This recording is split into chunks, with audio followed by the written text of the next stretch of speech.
dia. Bom dia a todos os presentes aqui connosco na sala, também a os que se estão a juntar a nós remotamente e à nossa mesa, à qual desde já agradeço a disponibilidade para estarem, enfim, nesta altura de outubro, que sabemos que é muito ocupada para todas as gente, não é? Porque é um mês importante para o negócio. Mas o tema de que vamos falar hoje também é importante para o negócio, é um tema da continuidade do negócio e, portanto, creio que vamos abordar aqui temas que são relevantes para a generalidade das empresas. E eu acho que para enquadrar, o primeiro ponto é precisamente percebermos o que é que entendemos por isto de continuidade do negócio. Provavelmente, se perguntarmos a duas pessoas, existem duas opiniões diferentes. Se perguntarmos a 30 pessoas, existem 30 opiniões diferentes. E, portanto, vamos procurar criar aqui, não necessariamente um consenso, mas pelo menos uma base de trabalho. Eu ia perguntar precisamente ao Bruno Castro, da Visionware, o que é que entende, o que é que considera ser a continuidade de negócios e que aspectos devem ser englobados dentro desta categoria. Bom dia a todos, antes de mais, agradecer o convite, last but not least, né? Portanto, começa por aqui. Vamos ver, antes de mais é importante perceber, para desmistificar aqui um bocadinho o conceito de continuidade de negócio, que não é só processos de backup, ou soluções de backup, ou planos de continuidade de negócio, é muito mais que isso. Uma definição mais ou menos genérica diz que a continuidade de negócio deve garantir que uma empresa é capaz de recuperar ou manter a sua atividade em tempo útil após uma interrupção violenta ou significativa. E isso é mais ou menos o conceito base. Depois, a partir daí, ramificamos tudo que suporta a resposta a isso mesmo. Vamos ver, no nosso entender, a Visionware não vende tecnologia, portanto, nós vendemos skills e conhecimento, e estamos muitas vezes envolvidos em processos de continuidade de negócio, ou no seu desenho, okay? Que é uma fase interessante de o fazer, mas tipicamente em processos de recuperação a desastres. E, portanto, aí sim que nós vemos como é que funciona a continuidade de negócio e se aquilo que nós montamos em ambiente sereno e calmo, se ela realmente funciona. E, portanto, nós olhamos para isto de uma ótica um bocadinho engenheiro. Isto é como se fosse uma equação multivariável, em que as variáveis passam por desde gestão de crise, tecnologia de backups, planos de recuperação a desastre, testes, formação, por em diante, e isso tudo para nós são as variáveis com que nós cozinhamos, okay, o que seria a quantidade de negócio. Okay? Portanto, se vos forem vender o conceito de que cada uma destas pilares, que para nós é uma equação multivariável, é uma solução milagrosa ou uma assim milagrosa, estão a mentir.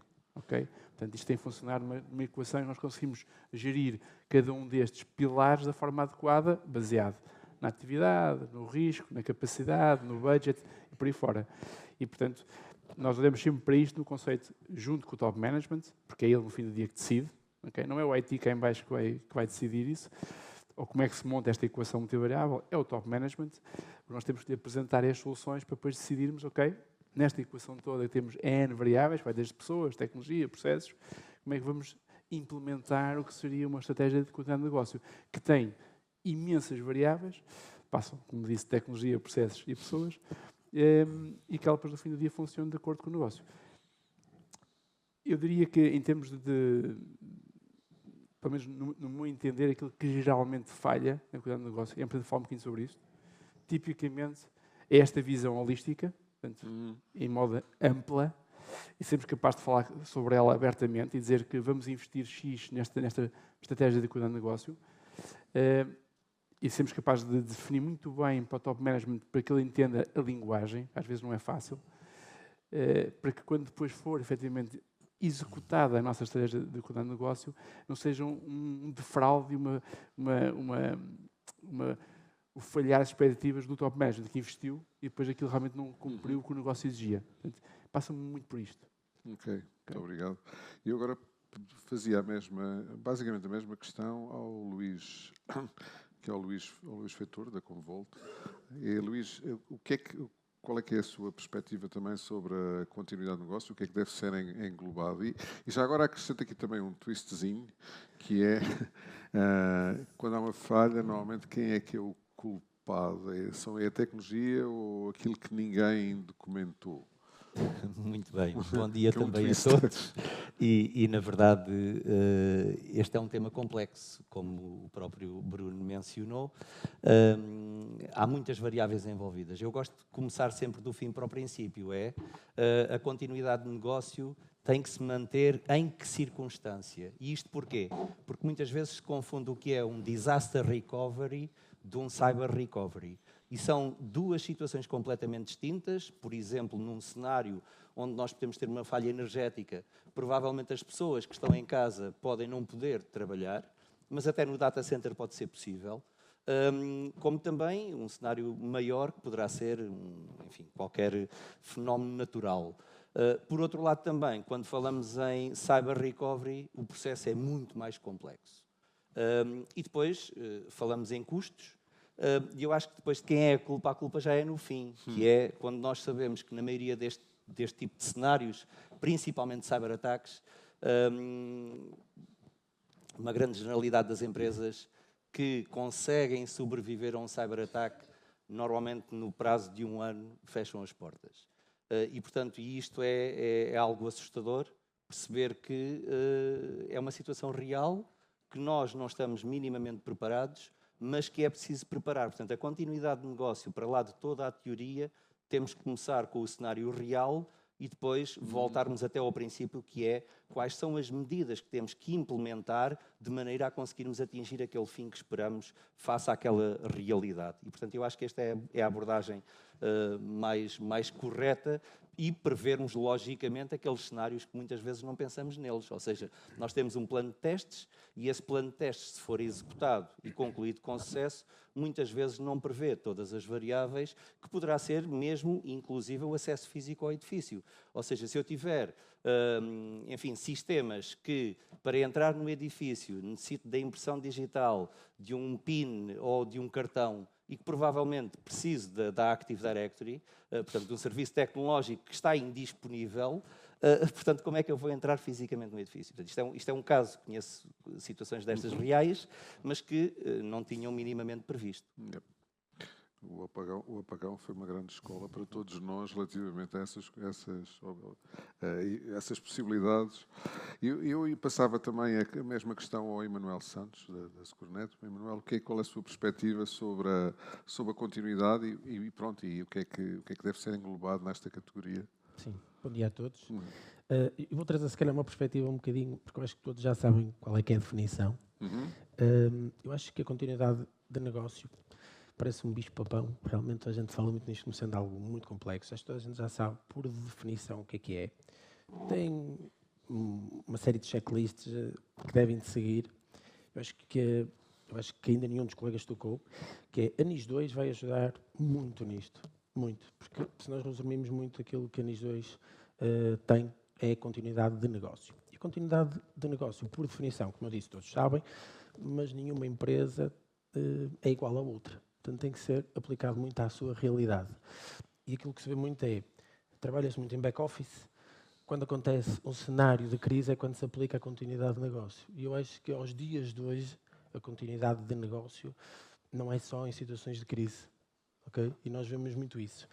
E aquilo que eu vou sentindo muito é, que raramente se fala, para a continuidade de negócio há uma peça fundamental, que são as pessoas. E se falhar a pessoa que tem que assinar um documento que vai gerar milhões para a empresa? Okay? Não é só tecnologia, okay? Não é só uma falha energética, não é só um fornecedor. É preciso, principalmente aquilo que eu vou sentindo muito é documentar dependências, okay? Dos fornecedores, obviamente, mas também de pessoas. Porque quando acontece alguma crise, e felizmente ou felizmente passo muito tempo em situações de crise, no terreno vejo isto, pessoas.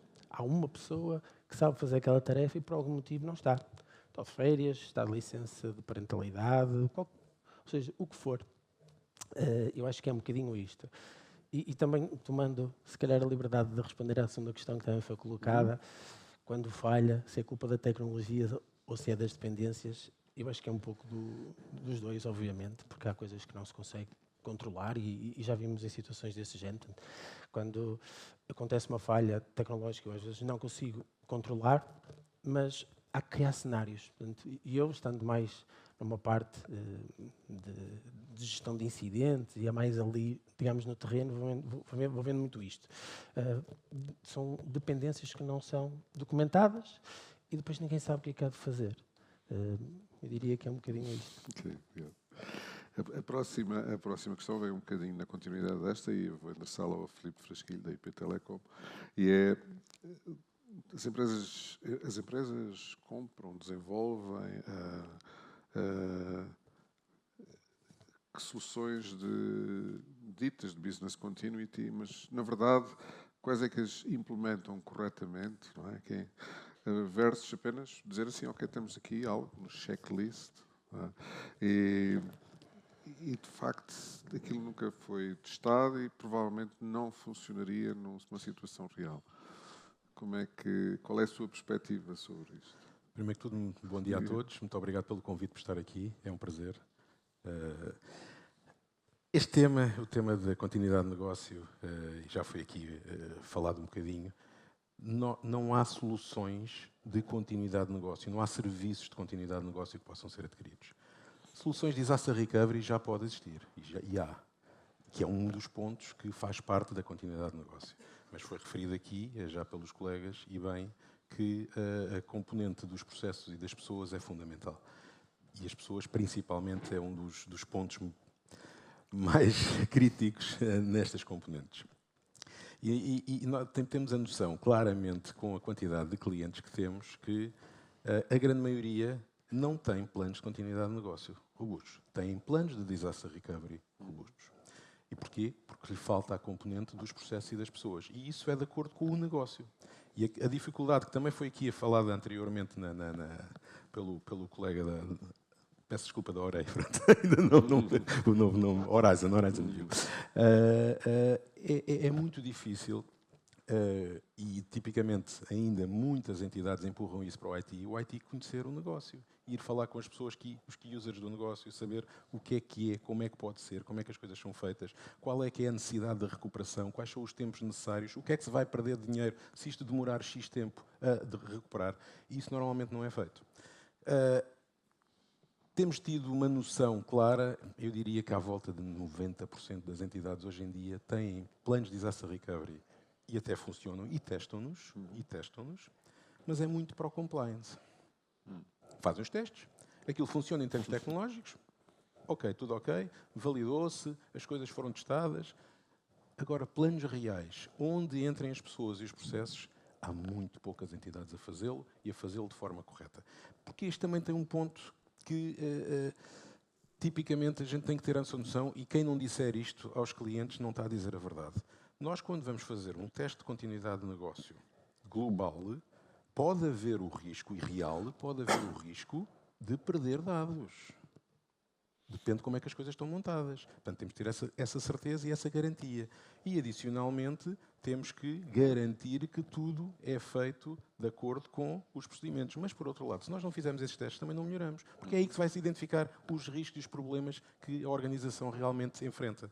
E, portanto, o tema aqui, que eu acho que é fundamental para todos, disaster recovery é relativamente fácil porque se foca muito na tecnologia. Em termos tecnológicos há várias soluções, várias formas de o fazer. Já depende muito dos RPOs e RTOs que foram falados. É uma definição, mas mais para a tecnologia. Devia ser o negócio a defini-lo, mas nós na tecnologia conseguimos definir. Mas a componente das pessoas e dos processos não é tipicamente testado. Eu vou dar um exemplo. Nós temos uma solução que grosso modo, funciona com um RPO zero. Isto é ativo-ativo e podemos disponibilizar aos clientes. Os clientes que foram para essa solução e estão dispostos a pagar, e pagaram mais por ela, como é óbvio, só o fazem por uma razão. Para não terem a preocupação de envolver, e aí fazem para todo o ambiente, para não envolver as pessoas, porque sabem, vamos fazer um teste, migramos aqui, as pessoas continuam a trabalhar, porra, não tem problema nenhum. Mas o teste, por exemplo, o real de vamos mandar as coisas abaixo. O RPO é zero, mas o RTO não é. Demora sempre um bocadinho a levantar as coisas. Normalmente não é feito. Isto é um exemplo simples, ok? Muito simples e nós temos essa experiência. Portanto, ajudar, e aí o Bruno disse bem, é uma questão de consultoria e conhecer o negócio para conseguir implementar um plano de continuidade robusto. Muito obrigado. A questão seguinte é um bocadinho a continuação, acaba por ser um bocadinho a continuação até do que foi dito, e é quando falha, não é? Quando estes processos de implementação falham, normalmente o que é que falha mais, se assim se pode dizer? O que é que se pode dizer que de facto não funciona tudo? É a tecnologia? Aquilo que é mais frequente falhar, a tecnologia, o processo, as pessoas. Já deixou aí uma pistazinha, de alguma forma, mas eu deixava também a questão agora para o Ricardo Oliveira.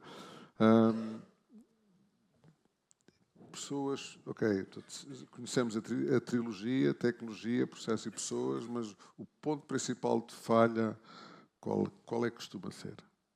Mais uma vez, bom dia a todos. Agora? Ok, agora sim.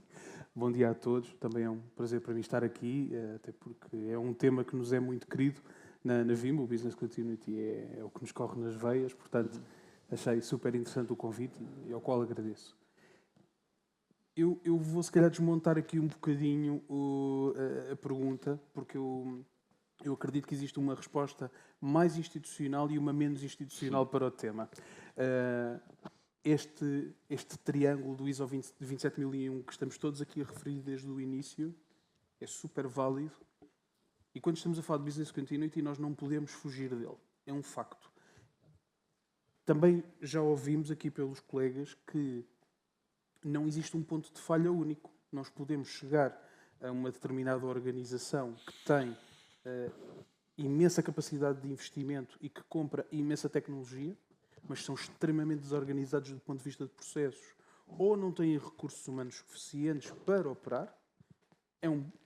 A questão das pessoas, em particular em Portugal, é um problema gritante que nós estamos a enfrentar na nossa indústria.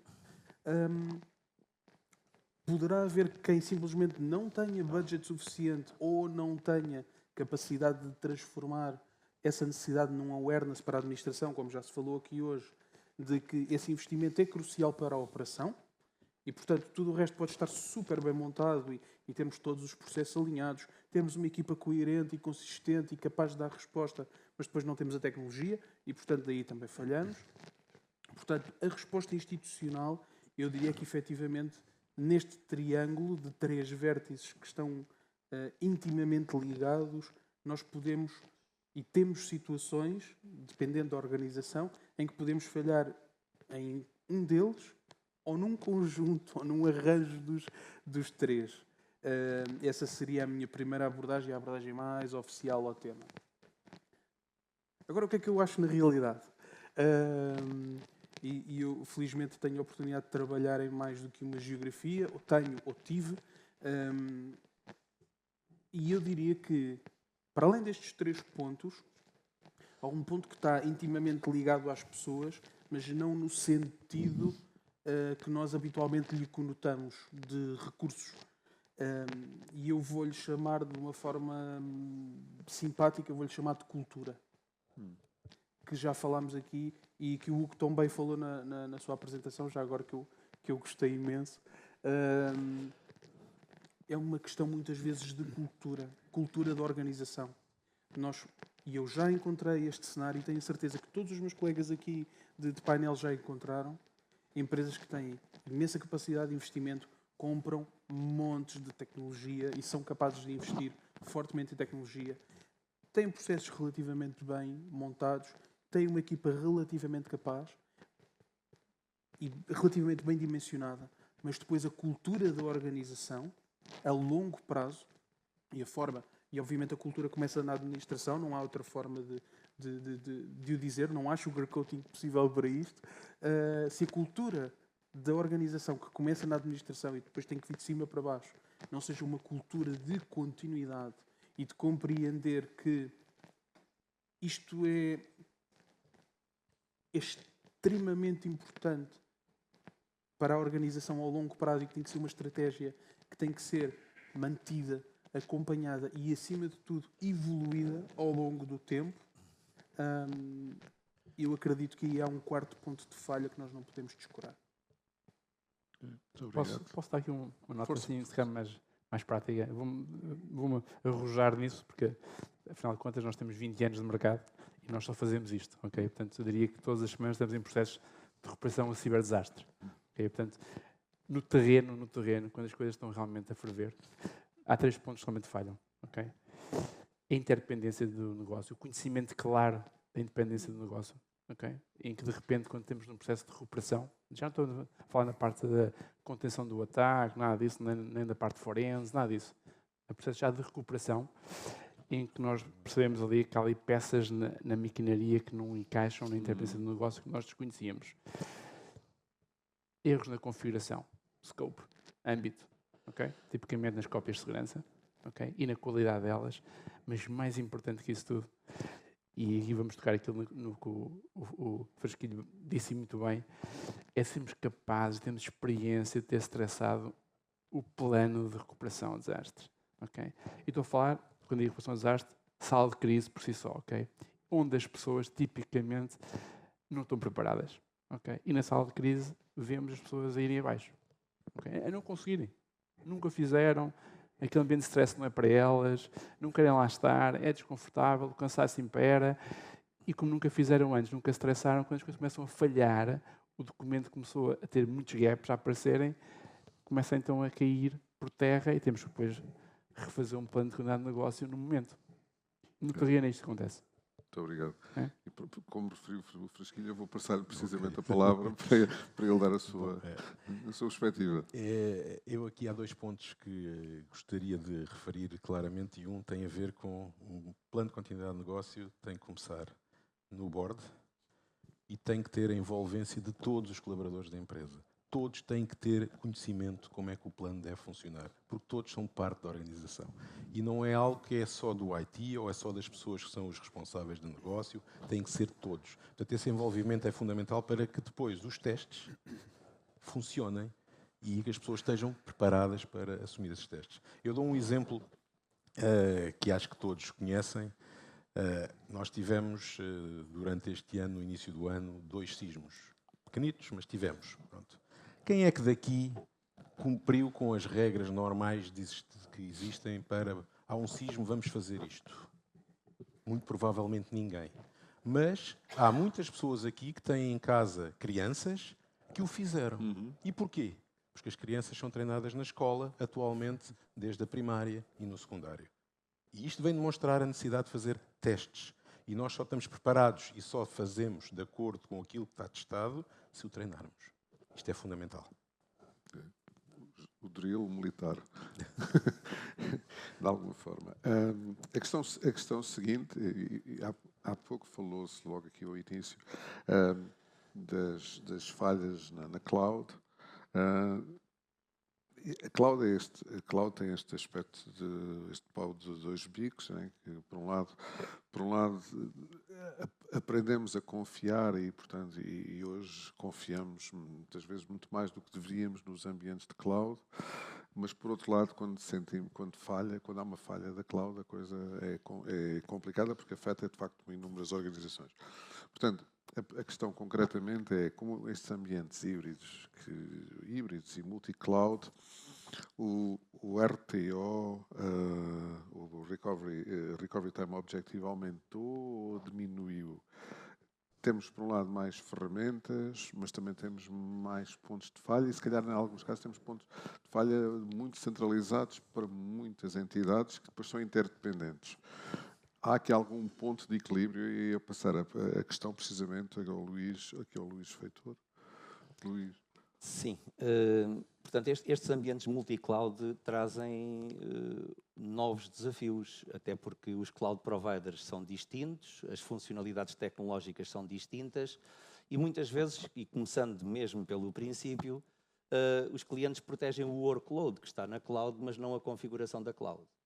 Ou seja, no seguimento daquilo que temos conversado até agora ainda é mais grave, que é como é que eu vou voltar a ter aquele ponto no tempo da minha configuração que tinha na cloud para depois poder recuperar workloads. Ou seja, podíamos complicar também com dados comprometidos por ransomware inclusivamente, mas a verdade é que estes ambientes multi-cloud nós temos que estar preparados primeiro para recuperar em qualquer local, ou seja, fazer a portabilidade dos dados de uma localização para outra, e, portanto, ter aqui uma independência do cloud provider, mas também proteger a configuração, portanto, todas as interdependências que existem na configuração inicial da cloud, que pode ser, enfim, comunicações de rede, pode ser grupos de segurança e muitos outros, e isso, de facto, é fundamental.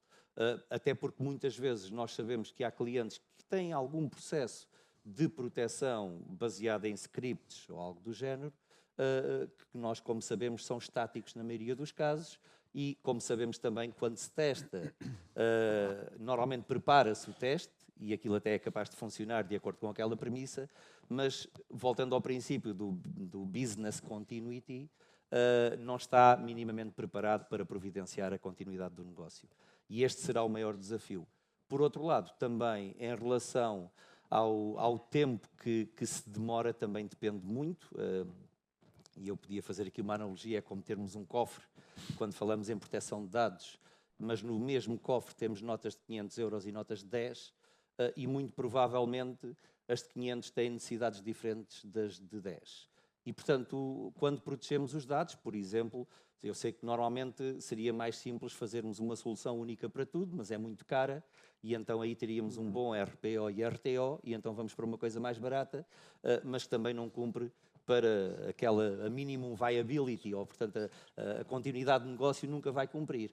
E, portanto, e temos aqui o trade-off entre o que é que nós precisamos mesmo para a continuidade do negócio versus aquilo que queremos investir. E sabemos que muitas vezes não estão ajustadas. Neste conceito é fundamental, eu acho, que sermos honestos connosco próprios, que é o que é que eu preciso mesmo para garantir a continuidade do negócio, e ou tenho ou não tenho. Porque no dia em que esse problema surgir, eu sei seguramente que não vai funcionar. E, portanto, isto, infelizmente, para quem anda no mercado, e podia falar aqui também sobre os Estados Unidos e, portanto, a Europa, que têm duas abordagens diferentes. Os Estados Unidos são muito multi-cloud. A Europa, quando começou com esta questão, a guerra na Ucrânia, por exemplo, mudou o paradigma. Portanto, muitos clientes a dizer: eu quero ter a minha soberania, ter os meus dados dentro do meu data center que eu controlo, e, portanto, quero ter também um ambiente multi-cloud, mas multi-cloud on-prem que eu controlo também. Portanto, ou seja, utiliza-se tecnologias cloud, mas em que o cliente tem o controle total. E, portanto, esta complexidade, daí os serviços serem fundamentais, é os clientes recorrerem a quem conhece o cenário real em que aconteceram estas situações, porque eu, infelizmente, enfim, por ossos do ofício, como se diz, também já estive em situações de desastre e, portanto, ia assistir a pessoas a chorar por todo o lado e, portanto, isto de facto não é agradável, mas naquela altura já estamos, como se costuma dizer, atrás do prejuízo, porque já não há nada a fazer. E, portanto, nós, quanto melhor estivermos preparados para todos esses cenários que nós iremos necessitar, melhor, ou pelo menos identificar e saber: eu neste momento tenho esta situação, mas posso evoluir para um cenário distinto com uma maior recuperabilidade. Agora, em termos de tempo de recuperação, a cloud traz aqui uma maior flexibilidade, como sabemos. Portanto, on-prem, muitas vezes, não temos todos os recursos necessários para, portanto, conseguir recuperar de uma forma rápida, e muitas vezes na cloud, num cenário catastrófico, temos uma maior flexibilidade, portanto, em conseguir recuperar dados. Sem dúvida que o importante é percebermos o que é que nós precisamos para o nosso negócio, no nosso segmento de mercado. Vamos, por exemplo, falámos aqui já no NIS 2, mas as normativas do DORA, por exemplo, também são muito importantes para a área entidades financeiras, e tudo isto é importante nós balizarmos e percebermos o que é que devemos fazer na nossa organização. E, acima de tudo, testar exaustivamente. Muito obrigado. Ricardo, esta questão que se colocou relativamente à cloud e ao RTO, e se é positivo ou nem tanto. Nós consideramos que existem desafios, de facto. É óbvio que o governance dos dados torna-se tanto mais complicado quanto a dispersão dos nossos dados for real, não é? Portanto, se nós passarmos de um ambiente on-prem, não é, que está tudo dentro de umas caixinhas que nós temos dentro de casa, para um ambiente híbrido, multi-cloud, ou o que seja, o governance é efetivamente mais difícil. Sendo o governance mais difícil, significa também que todos os nossos processos de business continuity têm que ser ajustados a essa realidade. se eu acho que nós podemos voltar completamente para trás e deixar de trabalhar em cloud, não acredito. Não vejo isso como um futuro possível, fazendo aqui o disclaimer de que já o disse num painel até há relativamente pouco tempo. Não arrisco nenhum prognóstico de como é que será o mundo daqui a 5 anos. Não ponho ficha nenhuma em nenhum tipo de cenário e acredito que aqui provavelmente na sala ninguém o fará de forma sensata. Posto isto, não podendo fugir desta realidade, seja numa menor escala, seja numa maior escala, eu acho que pode ser também uma oportunidade. No sentido em que, de facto, como dizia o Luís, e como nós somos do mesmo setor, sofremos as mesmas dores e passamos pelas mesmas situações. Num cenário de DR típico, onde as pessoas têm tudo on-prem e têm um incidente e precisam de recuperar, os dados que estão em cloud provavelmente vão ser um bocadinho mais difíceis de recuperar com aquele RTO que a organização pretende, não é? Os dados estão longe, a conectividade não é igual. Existe uma coisa muito desagradável que os operadores chamam de tethering, que é o limite, a limitação de largura de banda pelas quais nós podemos retirar os dados da cloud, porque quer nós queiramos, quer não, quando nós estamos a colocar os nossos dados em cloud, existe um vendor lock-in, existe um lock-in de tecnologia. E eu costumo também dizer um bocadinho, a gente brincadeira, é um bocadinho como a prisão. Não? É muito fácil de entrar, muito difícil de sair. E tudo isso tem que ser acautelado. Mais ou menos, mais ou menos. Já foi pior, é um facto. E atenção que eu sou um super adepto de cloud, portanto digo isto de forma aberta. Mas é também uma grande oportunidade, especialmente se olharmos para o tema especialmente do ransomware. Eu ia falar da cibersegurança na sua generalidade, mas vou se calhar aqui focar mais no tema do ransomware. Se nós tivermos a nossa organização completamente destruída por um ataque massivo de ransomware, fazer uma recuperação em cloud de forma transparente pode ser uma grande oportunidade para a continuidade do nosso negócio. E isto, ao dia de hoje, nós temos mecanismos para fazer isto em workloads com dependências completamente diferentes. Nós podemos recuperar servidores que temos virtualizados em casa com um determinado hipervisor, e sem querer aqui estreitar a conversa, mas dando simplesmente um exemplo, vamos imaginar que temos workloads em casa com VMware. Nós podemos recuperá-los num ambiente Hyper-V em Azure sem ter que tocar em nada. Essa tecnologia é perfeitamente possível ao dia de hoje. E isso dá-nos uma flexibilidade muito grande na componente de continuidade de negócio. E é para isso que nós temos que olhar. Já falámos aqui todos da multiplicidade dos cenários, das questões da crise, que também aqui foi referido. Num momento de crise, o que nós precisamos é de ter o processo muito bem orientado, as pessoas de cabeça fria também, como já aqui foi falado, mas efetivamente temos que ter ferramentas à nossa disposição. E se de repente se olhamos exclusivamente para dentro da nossa casa, e se a nossa infraestrutura, os nossos servidores estão totalmente infectados, por que não olhar para fora? Por que não ter um outro nível de recuperação, focando-nos na cloud, ou num ambiente multi-cloud, onde nós podemos simplesmente recuperar o nosso negócio e as nossas ferramentas cruciais no negócio naquele ambiente que está securizado, limpo, enquanto não recuperamos dentro da nossa casa. Eu vejo efetivamente como uma oportunidade para lá do desafio. A próxima questão falou de ransomware e aqui a próxima questão, que é para todos, portanto, ou seja, vai ser uma questão que todos os intervenientes do painel irão responder com a sua perspectiva, tem a ver com, precisamente, o que é que a onda de ataques, enfim, todos de alguma forma conhecemos, não é? E nomeadamente os de ransomware, e não só, têm vindo a mudar ou a fazer mudar a abordagem deste ecossistema, seja naturalmente dos clientes e dos fornecedores de serviços.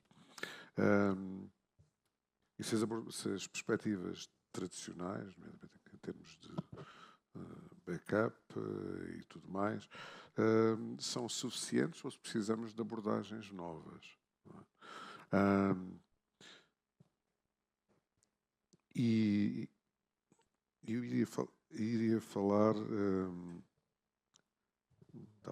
estava a pensar, por exemplo, em questões, uma das coisas em termos de backup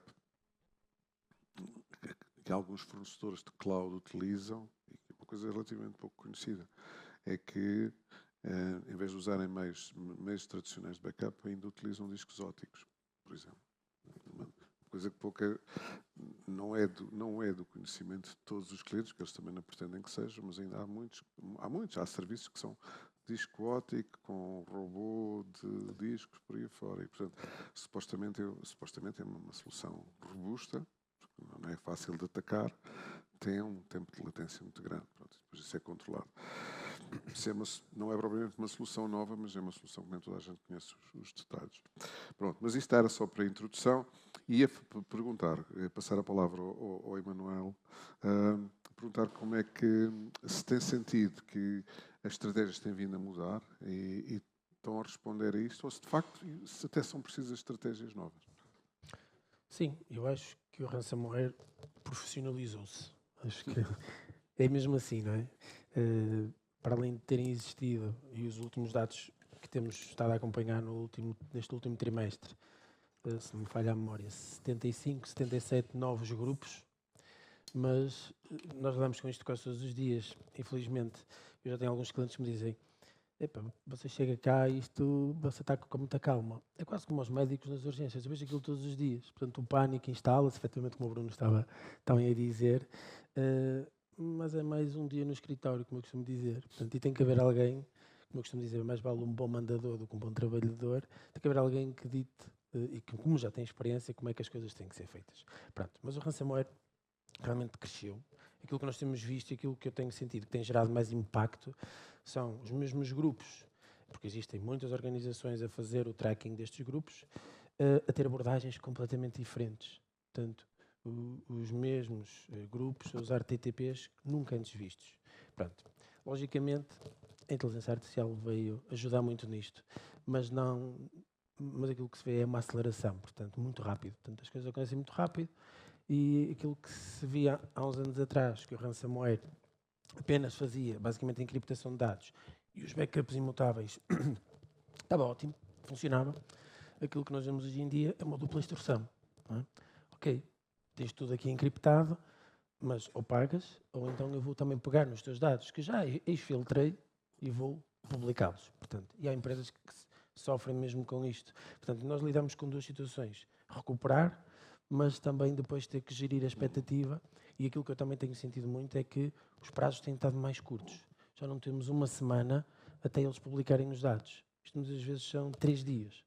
Nós nos estamos a tentar organizar para pôr as coisas a funcionar, mas já temos que estar a controlar este lado para ver o que é que vai sair para fora. Pronto, e eu acho que tem sentido muito isto. Portanto, o ransomware está cada vez mais sofisticado, é realmente um risco muito grande operacional e financeiro, isso não há dúvidas. E eu acho que do lado dos fornecedores tem existido, pelo menos aquilo que eu sinto muito nosso, é mais do que um fornecedor de serviço, um parceiro tecnológico. Okay? Também pegando em alguns temas que se falou aqui um bocadinho para trás, há uns tempos para cá, e nasceu muito isso, muitas empresas com muita tecnologia, que é, os fornecedores atiram tecnologia e os clientes compram. Ok, preciso de proteção de endpoint, preciso de uma firewall de última geração, preciso de um DLP, preciso de tudo. E agora quem é que vai pegar nisto tudo e olhar para este ecossistema muito grande? Portanto, e muitas das vezes os clientes, há um SOC completamente errado. Não há um SOC que vai olhar para isto, ok? Portanto, são serviços geridos, é haver uma relação. E eu acho que, eu tenho sentido isso, existido uma aproximação dos fornecedores de serviços, dos clientes, para realmente tornar isto um bocadinho mais resiliente e começar a fazer outro tipo de testes. Portanto, agora, nós temos sentido muito isto, os clientes fazem uns pen tests e é uma coisa que já tem sido requisitado mais, embora também tenha uma opinião um bocadinho, se calhar, disruptiva nesse sentido, que acho que os pentests vão começar a ficar fora de moda, não é de agora, portanto, nós também vendemos, mas é uma fotografia ali no tempo, ok? E aquilo que nós temos verificado é que estes grupos mais complexos têm uma coisa que também se falou no início e que o professor falou muito bem, que é o tempo. Para além de tudo o resto nós sabemos, a motivação, mas tem tempo.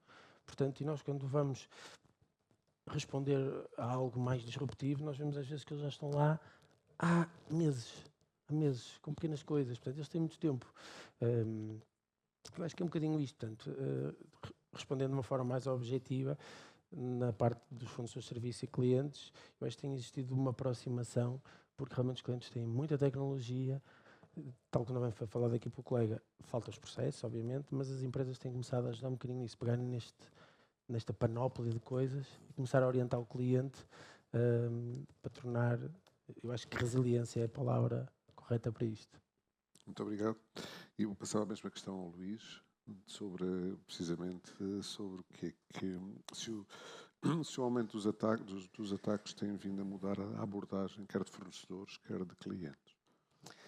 Sim, a abordagem, não só por aquilo que já foi mencionado, mas também pela necessidade. Ou seja, nós podíamos enquadrar este cenário com apenas ter uma terceira cópia, que são as boas práticas, num ambiente isolado, mas depois temos uma terceira cópia de dados que estão encriptados provavelmente pela própria tecnologia de proteção de dados, são imutáveis, podem já estar comprometidos, podem ter já dados comprometidos, portanto, mas que foram protegidos, porque a tecnologia de proteção tem que proteger os dados.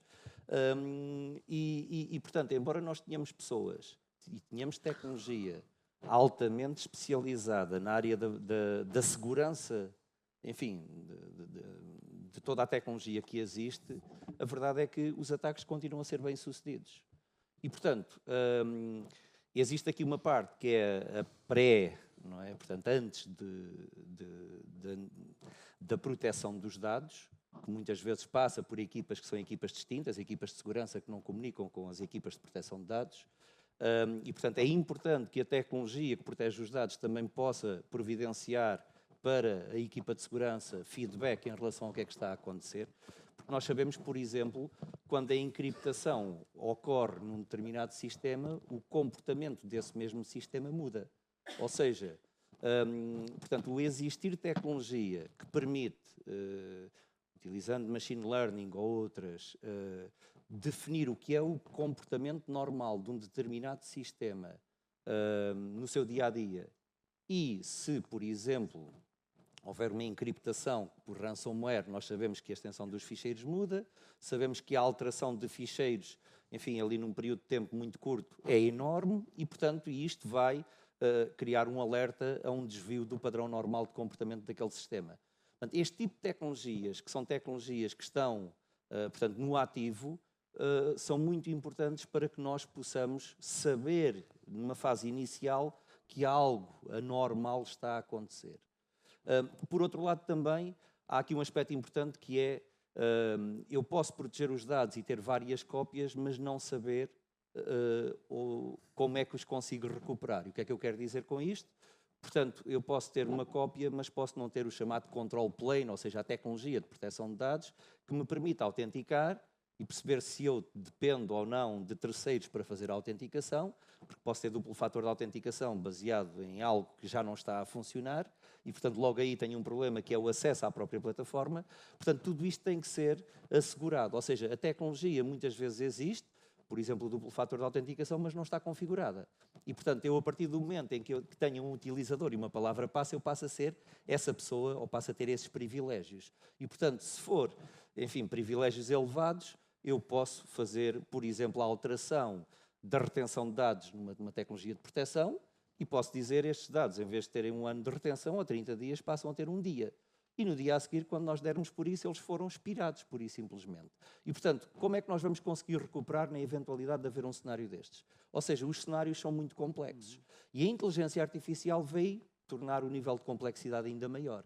Ou seja, nós também temos que recorrer a esse tipo de tecnologias para nos prepararmos ainda melhor sobre os diferentes cenários. E nós sabemos que podíamos começar pelo erro humano, que é recuperar por algo que nós sabemos que alguém fez de uma forma que não deveria, mas é um erro humano e que acontecem com muita frequência, até ao cenário catastrófico, que é deixarmos de confiar na nossa infraestrutura, podemos dizer assim, não é? Ou seja, há também um problema que é, a partir do momento em que eu tenho o meu ambiente comprometido, o que é que eu posso assegurar que é saudável, que está bom e que eu confio para poder começar a iniciar o processo de restabelecer o tal business continuity e, portanto, o minimum viability dentro da organização. Portanto, este é um aspecto fundamental. Portanto, a cópia de dados é importante, o control plane é importante, portanto, o assegurar também que eu posso providenciar não só os testes que devem ser feitos com regularidade, mas também análise forénsica, porque nós sabemos que, enfim, uma empresa que tem um seguro e que, na eventualidade de ter um ataque, vai ter que fazer uma análise forénsica e perceber o que é que aconteceu. E, portanto, nestes casos concretos, faz sentido recuperar num ambiente cloud e, portanto, é fácil de fazer esse tipo de recuperabilidades, mas também, por outro lado, temos que restabelecer a produção e restabelecer a produção tem que estar limpa. E, portanto, quando temos dados que nós não sabemos se estão comprometidos ou não, como é que nós vamos validar, não é, que, de facto, esses dados são confiáveis e podem ser recuperados sem reinfectar novamente o ambiente de produção?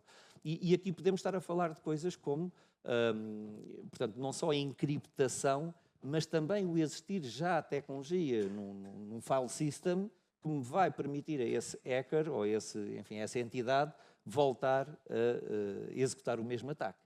E, portanto, isto acontece muitas vezes em muitas organizações. Após o primeiro ataque, sofrem um novo ataque. E de facto, todas estas variáveis têm que ser ponderadas. Muito obrigado. Filipe, a sua perspectiva também sobre estas alterações. Eu vou inverter aqui o papel, isto é, não são os fornecedores que estão a fazer a alteração à abordagem. Tipicamente, o que estes ataques e os ciberataques têm trazido é a mudança do paradigma do lado dos clientes, porque a tecnologia já existe há bastante tempo.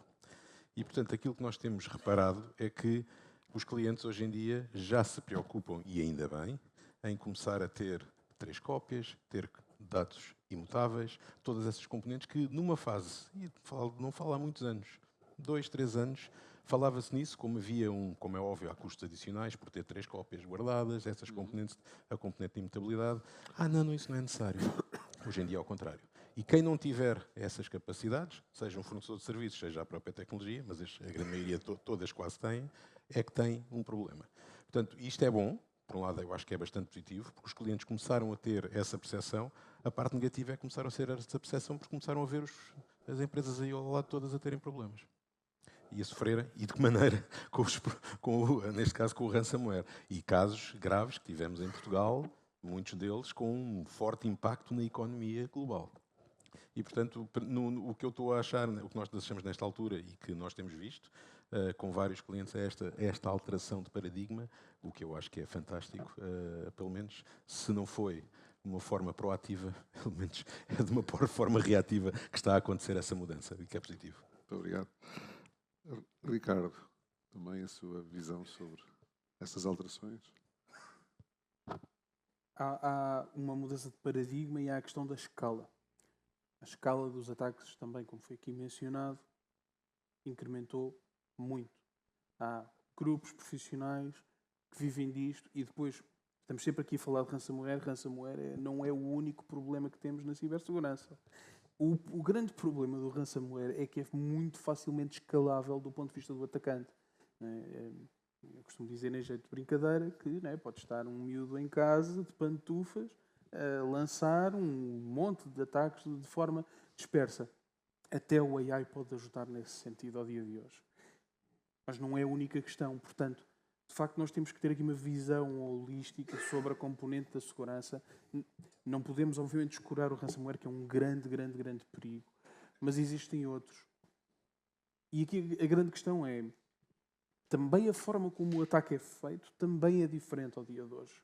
Existe, como o Emanuel dizia, existe aqui uma preparação e um investimento de tempo pelo lado do cibercriminoso que não tem paralelo com aquilo que existia no passado. Nós conhecemos casos aqui em Portugal, e obviamente sem referir nomes, de organizações que foram atacadas, mas até que o ataque se suceda e que nós comecemos a ver algo de pernicioso, eles estiveram dentro da nossa infraestrutura, da entidade, 1 ano, meses a preparar um ataque.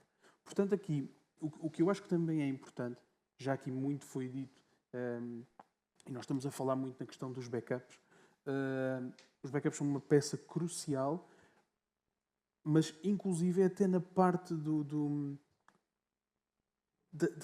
perceber que nós estamos a ser atacados, até aí pode ser uma chave importante. Porquê? Tipicamente nós sabemos que mais de 80% desses ataques concertados e planeados ao dia de hoje, uma das primeiras coisas que tentam fazer é apagar os backups da organização. Porque se o backup é considerado a última linha de defesa, se nós apagarmos a última linha de defesa, temos aqui uma probabilidade de êxito muito maior. E se não for apagar, é corromper. Vamos ao tema da imutabilidade. Se os backups forem imutáveis, ok, não podemos fazer nada, então vamos roubá-los.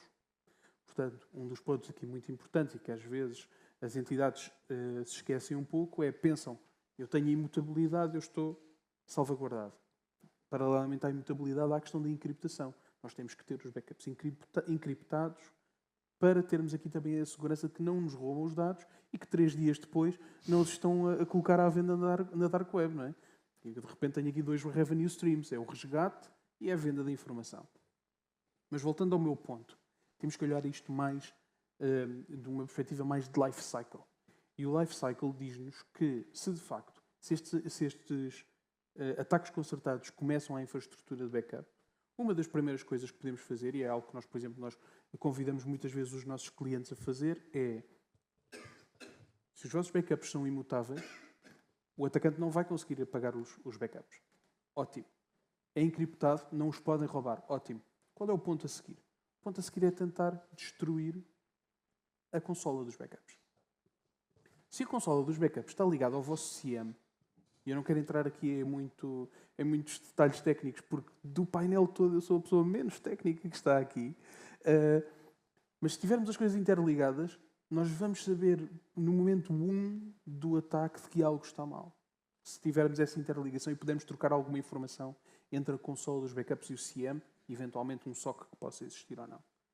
E desde esse ponto, que é quase o ponto zero do ataque, a primeira tentativa real de começar a fazer dano ou a preparar o dano, a inspeção das cópias, que é super importante, que o Luís falou.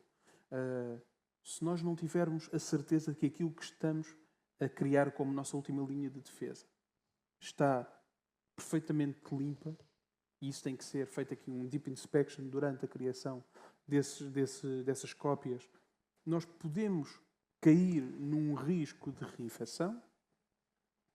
Temos as nossas 3 cópias, tudo incrível. Mas para nós falta um passo ainda, que é algo que nós também falamos muitas vezes aos nossos clientes, que é, então e os Zero Days? Nós podemos ter todos os mecanismos, os melhores do mercado, a fazer inspeção às nossas cópias, inline, como nós chamamos, enquanto a cópia está a ser criada. E depois, não precisamos de testar, como já foi dito aqui tantas vezes? Claro que sim. Porque nós podemos perfeitamente, poderá acontecer, ter um Zero Day dentro de uma cópia. E nós, se não formos testando periodicamente as nossas cópias num ambiente seguro, num ambiente isolado, sandbox, nós podemos sempre ter essa possibilidade de reinfecção. Portanto, não basta olhar para o momento da criação da cópia. Tem que ser visto todo como um life cycle. E por fim, há a questão já falámos da proatividade, né, daquilo que nós temos que fazer proativamente. Já falámos daquilo que temos que fazer enquanto planeamento. Então, e durante esta questão dos response teams, da capacidade de gerir também o momento de crise, de inclusive, como em alguns casos acontece, ter que ter uma plataforma de negociação com os próprios atacantes, porque se houve exfiltração de dados, nós já chegámos tarde demais, teoricamente, mas não podemos simplesmente dizer, bom, já está, agora temos que lidar com isto, vamos ter que pagar ou vamos ter que... O jogo não acaba aí. Nós temos que ter também a capacidade de negociar como se fosse... Portanto, isto chama-se de ransomware por algum motivo, não é? E nós precisamos também de negociadores e precisamos de gente que seja capaz de interagir com o atacante, ter uma plataforma de negociação. Existem técnicas muito avançadas ao dia de hoje para se fazer este trabalho, ao ponto em que nós possamos mitigar ao máximo e minimizar ao máximo o impacto que estes ataques podem ter sobre a organização. Que, uma coisa que eu acho que ainda não foi mencionada aqui, mas que é super importante, é a questão reputacional da organização. Porque isto não é só perder os dados, ou só pagar um resgate, ou só ter o meu negócio em risco por uma questão de falta de dados ou de corrupção dos mesmos. É o dano reputacional que isso vai ter na nossa organização. E se nós não formos capazes de medir esse impacto, nós provavelmente nunca vamos olhar para este tema de forma 100% séria e 100% coerente. Muito obrigado. Bruno? Estava aqui a pensar o que é que eu ia dizer a seguir. Não, estava aqui a pensar porque realmente portanto, tive a oportunidade de ouvir toda a gente, não é? E nós contamos muito no terreno, não é? E temos a vantagem de não vender tecnologia, portanto estamos à vontade para poder falar abertamente sobre os temas todos, não é? E falam sobre N coisas que nós visionários vivemos diariamente. E como estamos nisto há mais de 20 anos, eu estou no mercado há mais de 25, quase 30 anos, penso um dinossauro nisto, e só fazemos isto. Portanto, nós não vendemos impressoras, fazemos portais, nada. Nós só fazemos segurança desde o dia zero. Portanto, nós estamos altamente especializados para isto. Hein? Quando me perguntas, então, o que é que mudou com isto dos ransomwares e afins? Essa é aquela pergunta que toda a gente pergunta agora, não é? Portanto, eu, na realidade, o que eu respondo muitas vezes a mim mesmo é, nós apanhamos como bem de humildade. Okay? Nós, quem trabalha nesta área. Porque se me perguntassem, dias antes do ataque à Vodafone, por exemplo, se era possível haver aquela disrupção de serviço ao ponto de 4 milhões de pessoas ficarem inconectadas, na minha infinita sabedoria e experiência, nunca na vida.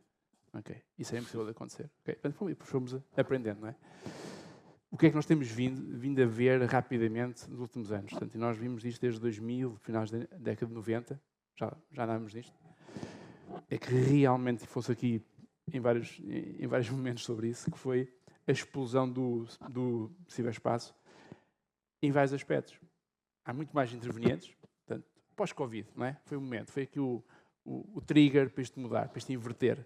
Foi de repente há um Covid, há uma crise também cibernética, não é? Há uma pandemia cibernética, todos saltam para a internet, temos imensos atores na internet de repente, preparados, a sociedade, os miúdos, os professores, os políticos, as empresas que não estavam preparadas, nem eram suposto lá estarem, têm que passar a estar, quem estava teve que se manter e melhorar, então de repente tínhamos 1 trilhão de agentes para proteger, não é?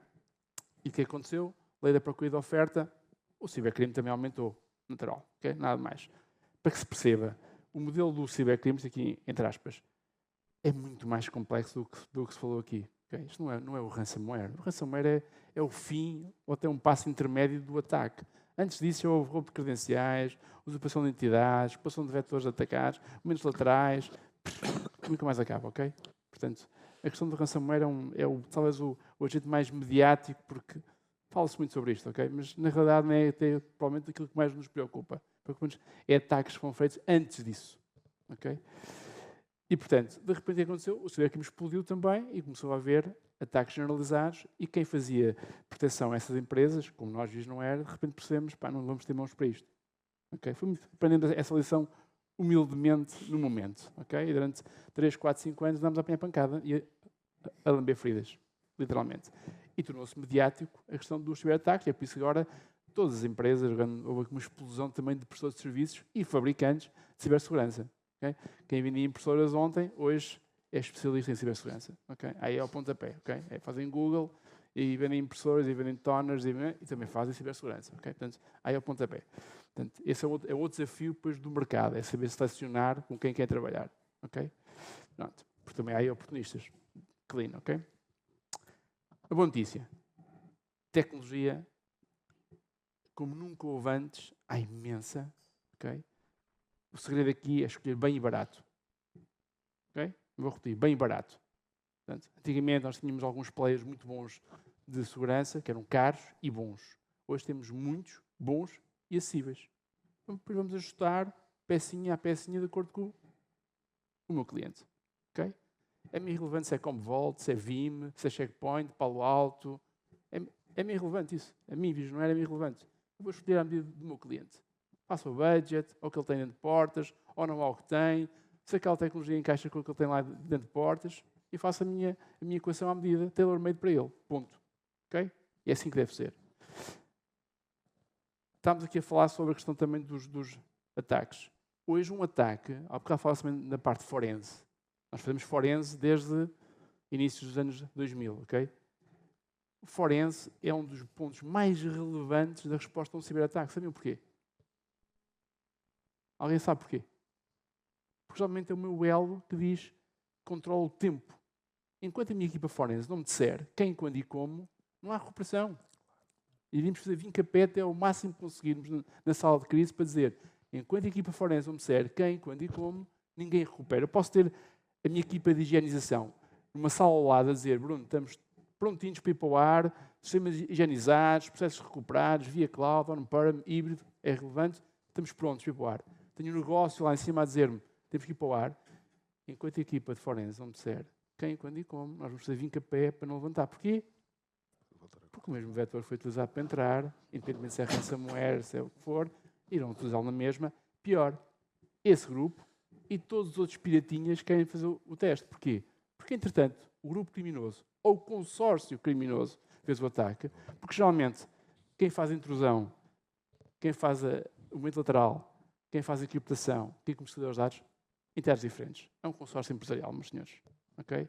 E, portanto, só através de forense é que eu vou saber como, quem e quando. E aí sim, eu vou dizer, a equipa de contenção já anulou, conteve e anulou o ataque, sim. A equipa de higienização está pronta? Está. A equipa forense diz-me que o vetor foi este, nós já mitigámos o vetor? Sim, vamos para o ar. Até lá, ninguém avança. Havia um outro ponto que eu queria falar aqui muito rapidamente, que tinha a ver com uma coisa que eu agora me esqueci que ia falar. Já sei o que é. O que é que mudou? E aqui falou-se en passant, só para acabar. En passant falou sobre isso. Hoje, na VisionWare, já há quase 4, 5 anos, nós temos uma unidade dentro da VisionWare. Nós temos equipas verticais, equipa de cyber, de intelligence, compliance, de privacy, de legal, para fora de SOC. Okay? Nós temos uma equipa de intelligence que só se dedica a 2 coisas. Fazer ações encobertas de monitorização de grupos criminosos. Okay? E ramificações políticas por aí fora. Para quê? Roubar conhecimento. O que é que eles têm lá dentro de portas? E know-how. Antigamente nós fazíamos com honeypots e honeynets, back in the days, quem não sabe o que isso é, depois faz Google, ok? E nós aí sim usávamos honeynets para descobrir quais são as skills que do lado de lá eles tinham. Hoje fazemos isso de forma undercover, infiltrados, ok? Paralelamente, quando há um incidente sim, e temos que comunicar com os criminosos, eu vou repetir, com os criminosos, ok? E nós somos avessos a alimentar redes criminosas, portanto nós não fazemos vincapé para não pagar nenhum ransomware. Okay? Sou documente contra a negociação de resgates, 0. Alimentar redes criminosas, não. O que fazemos é diferente. Nós estamos encobertos dentro daquela rede criminosa, ou se não tivermos, movimentamos para lá chegar, para perceber qual é a prova de vida, o que é que eles têm, como é que eles se mexeram lá dentro, o que é que eles querem fazer a seguir, com quem é que estão a comercializar, por que valores, e perceber o quê? A expansão do ataque e o impacto que vou ter que gerir a seguir. Não é para gerir impacto, para pagar alguma coisa a eles, para eles depois não divulgarem treta. Porquê? Porque eles são criminosos. E no fim do dia, cumprem se quiserem. Ok? Portanto, não há nenhuma garantia. Então, o que fazemos ao contrário. Vamos perceber qual é o impacto que vamos ter que gerir à frente. O que é que eles têm? Como é que roubaram? Com quem estão a comercializar? Se é um grupo pró-Kremlin ou não é? Ok? Se é meramente político.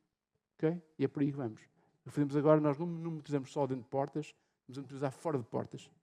Okay? E isso mudou, sim. Muito obrigado, Bruno. Agora tenho aqui o dilema do moderador. Não é? O dilema do moderador é ter de pedir aos intervenientes, agora nas próximas questões, para sermos concisos. Eu vou-me conter primeiro. Agora já fiz a minha. Não, isso é. O broadcast. Pronto, não, agora temos aqui o. Tinha que expurgar os demónios. Pronto. A próxima questão tem a ver com este dilema, que é, quando estamos a falar em business continuity, na verdade, na maior parte do tempo não vemos o resultado. Não é? Portanto, mas exige orçamento, naturalmente, exige negociação de orçamento. E agora, ainda para mais, estamos em altura de negociação orçamental. Portanto, se a business continuity funcionar bem, não acontece nada. Não é? E, portanto, como é que se consegue convencer, enfim, quem tem o poder da bolsa a financiar projetos versus financiar coisas que têm resultados imediatos em termos de negócio. Nomeadamente, pronto, expansão de uma rede comercial, o que quer que seja. Que argumentos é que funcionam? Ia começar pelo Filipe.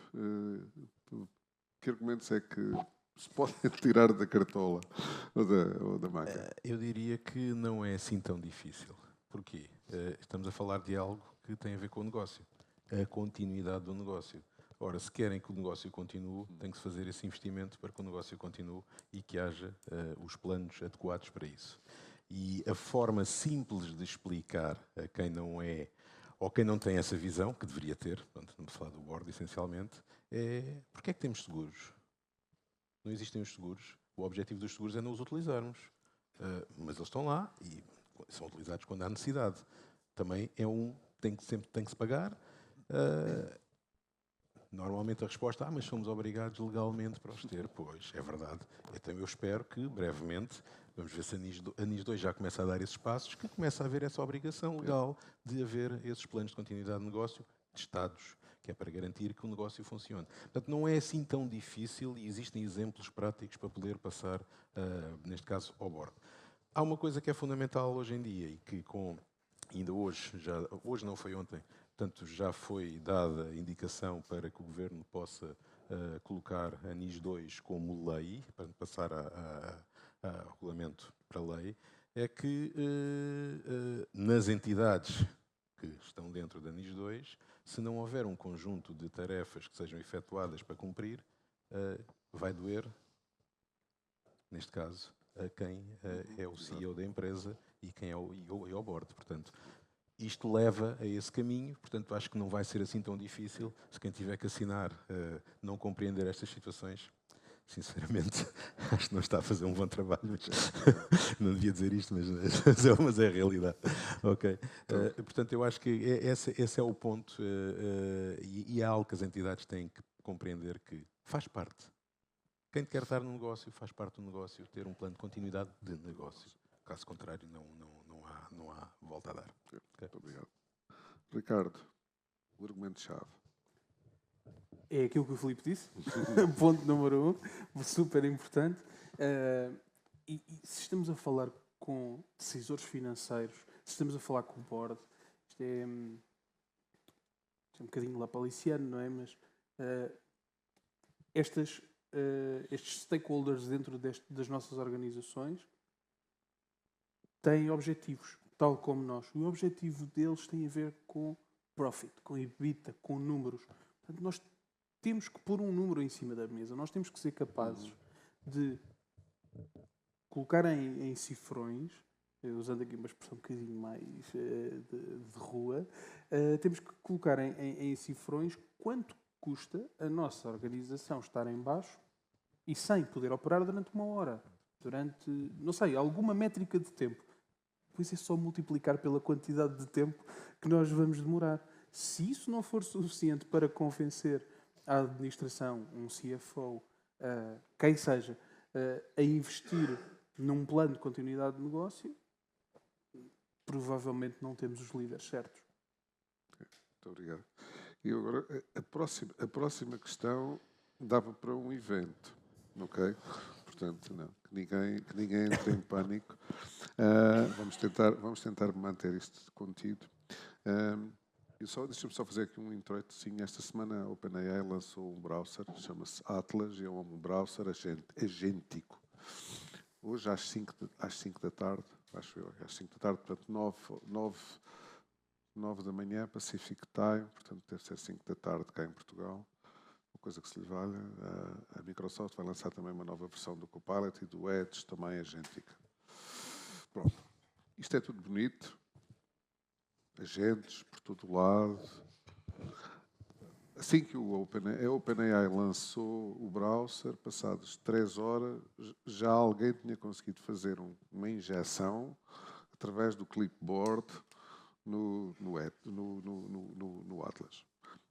Eventualmente a Microsoft tem um bocadinho mais de experiência do que a OpenAI a lançar browsers, mas nada disto é impossível.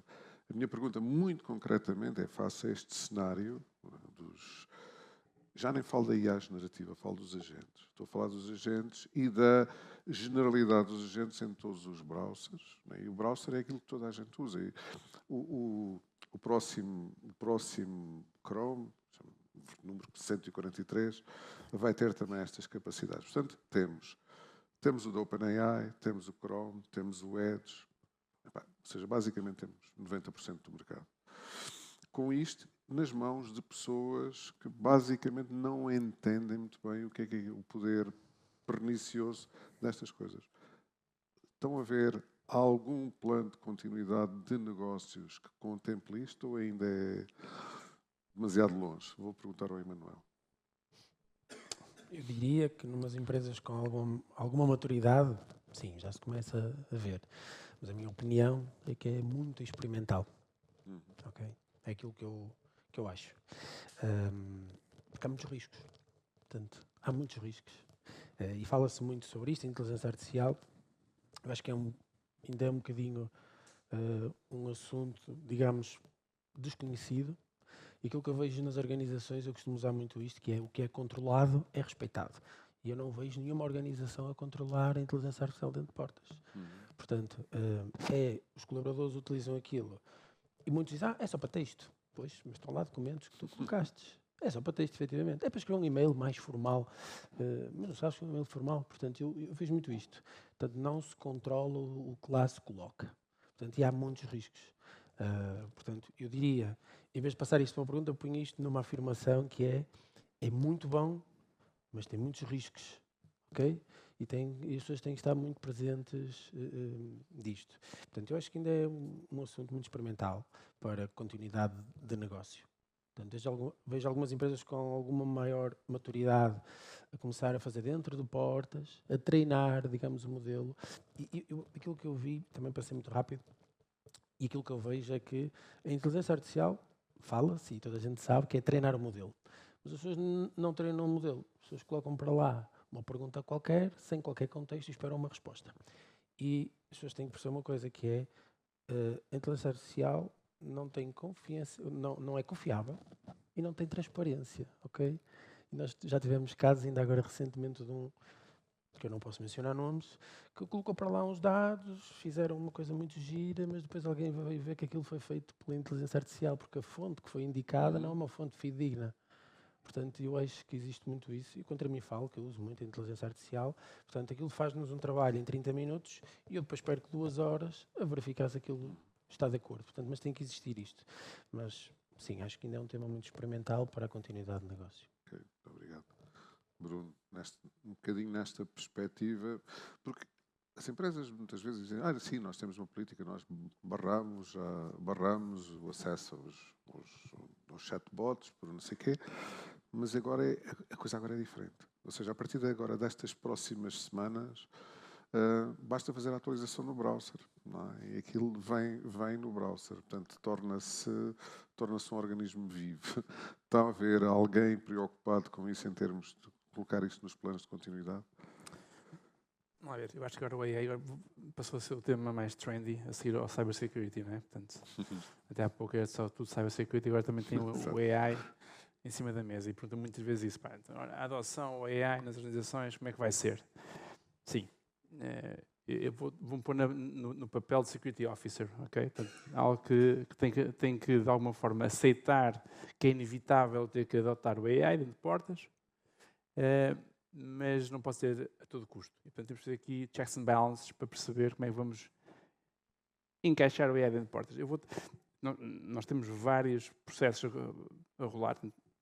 Primeiro, antes de mais, é inevitável, ok? Portanto, temos que assumir que vamos passar a viver com isto. Isto será provavelmente um dos grandes milestones a seguir à internet. Ponto. Ok? Vai revolucionar o mundo digital.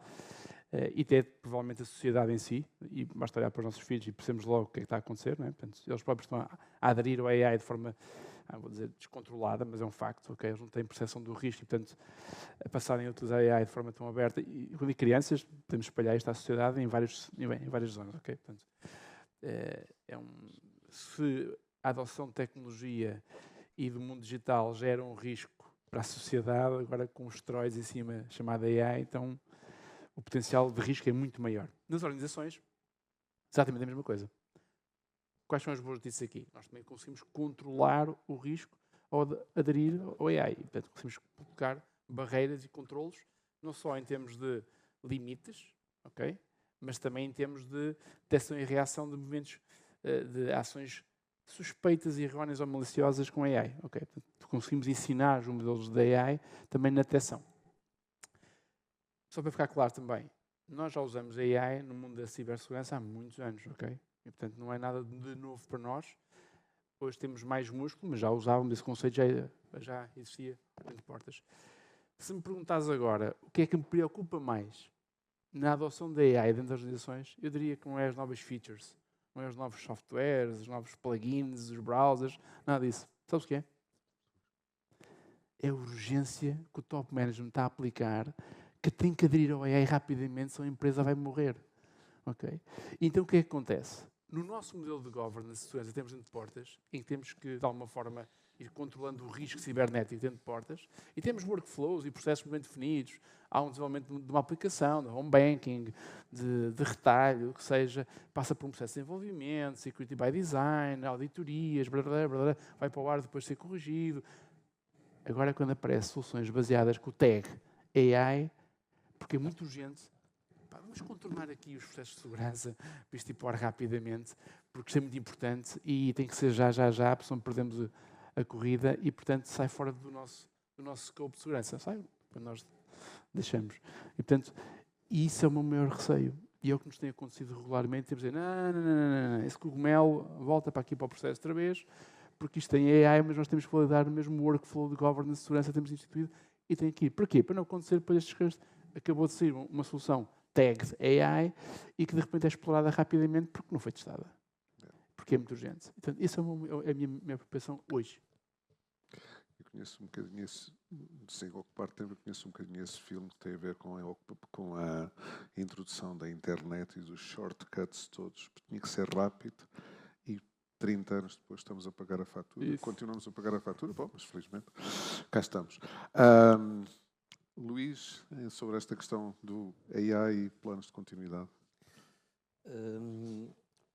Neste seguimento, eu acho que o AI, e aplicado em casos específicos, traz benefícios claros.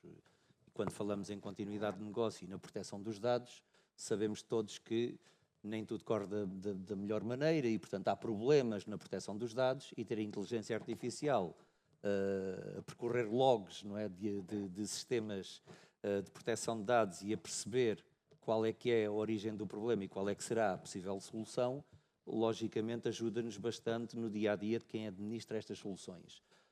E pode ir muito mais à frente também, integrando com tecnologias de segurança e, portanto, ir colocando ambas a funcionar no sentido do business continuity e não como duas tecnologias completamente distintas, porque elas dependem uma da outra. Portanto, a segurança, se não conseguir cumprir com a continuidade de negócio, também há algo que falha e, por outro lado, quem protege os dados também, se não conseguir permitir a continuidade de negócio, também há algo que falhou aqui.